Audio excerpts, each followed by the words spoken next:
আমি যদি একটা প্রশ্ন করি, আমরা কোনো দেশকেই মনে করি না, আমরা সবার সাথে ভালো সম্পর্ক সারা বিশ্বে রাখতে চাই, বাংলা সারা বিশ্বকে পথ দেখায়।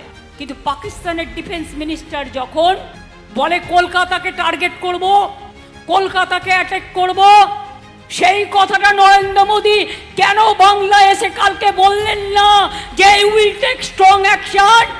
মুখ চুপ করে বসেছিলেন। তার কারণ ব্লুপ্রিন্ট রেডি। আর একটা পহেলগাঁও ইলেকশনের আগে লোক দেখানো, ছদ্মবেশী খেলা, ছলনা। বাংলার মানুষকে টার্গেট করলে বাংলা দিল্লিকে টার্গেট করবে। কেন আপনি পাকিস্তানের বিরুদ্ধে স্টেপ নিলেন না? ডিফেন্স মিনিস্টারকে দিয়ে কে বলিয়েছে কথা?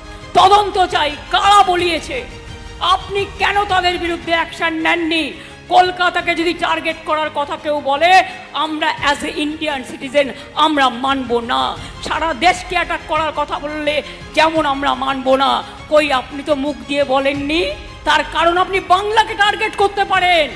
আর পাকিস্তানের ডিফেন্স মিনিস্টার যখন বাংলাকে টার্গেট করবে বলে, তখন আপনি চুপ করে বসে থাকেন, মুখে প্লাস্টার লাগিয়ে বসে থাকেন। লজ্জা করে না?